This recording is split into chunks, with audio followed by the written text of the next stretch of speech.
അയ്യോ, ഇത് ഒരു വേട്ടക്കാരനല്ലേ? കരിമ്പുലി, നീ ഇയാളുടെ ഒപ്പം എന്തു ചെയ്യുന്നു?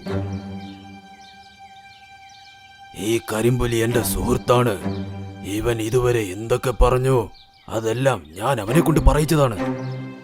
എന്ന് വച്ചാൽ? ഞാൻ അടുത്തുള്ള ഗ്രാമത്തിലെ വേട്ടക്കാരനാണ്. എന്റെ അച്ഛൻ ഒരു യന്ത്രം കണ്ടുപിടിച്ചിരുന്നു. അതുപയോഗിച്ച് ഒരേ സമയം ഒരുപാട് വേട്ടകൾ നടത്താം. അദ്ദേഹം അതുപയോഗിച്ച് ഒരുപാട് വേട്ട നടത്തി. അതേസമയം കാട്ടിലെ എല്ലാ മൃഗങ്ങളും അദ്ദേഹത്താൽ ബുദ്ധിമുട്ടിയിരുന്നു. അദ്ദേഹത്തെ നോക്കി അവർ കരഞ്ഞാൽ പോലും വെറുതെ വിടില്ലായിരുന്നു. അദ്ദേഹത്തിന്റെ ദുഷ്ടതയാൽ ശല്യം തോന്നി. അവർ പോയി സിദ്ധനായ മാന്ത്രിക കരടിയോടെല്ലാം പറഞ്ഞു. അങ്ങനെ ഞങ്ങളുടെ മുകളിൽ ഒരു ശാപം വീണു. ഞങ്ങൾ വേട്ടക്കാരെ അന്നു മുതൽ കൊക്കുകൾക്ക് വളരെ എളുപ്പത്തിൽ കൊല്ലാം. അങ്ങനെ മിങ്കു കൊക്കിന്റെ അച്ഛൻ എന്റെ അച്ഛനെ കൊന്നു. അന്നു മുതൽ ആ യന്ത്രം ആ ഗുഹയുടെ അകത്താണ് വെച്ചിരിക്കുന്നത്. അതിന്റെ യജമാനൻ ആദ്യം മിങ്കുവിന്റെ അച്ഛനായിരുന്നു. അതിനുശേഷം അത് മിങ്കു നോക്കാൻ തുടങ്ങി. എനിക്കും ഒരു വാശിയുണ്ടായിരുന്നു.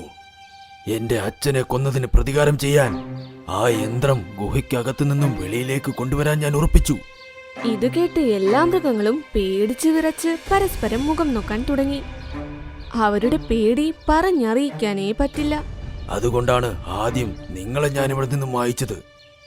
അങ്ങനെ ആ പഴി മിങ്കുകൊക്കിന്റെ തലയിലാക്കി അവനെ അവിടെ ബന്ധനസ്ഥനാക്കി. ഇപ്പോൾ എനിക്ക് ആ യന്ത്രം വെളിയിൽ കൊണ്ടുവരാം. അങ്ങനെ ഈ കാട് മുഴുവനും എന്റെ രാജ്യമാക്കും ഞാൻ.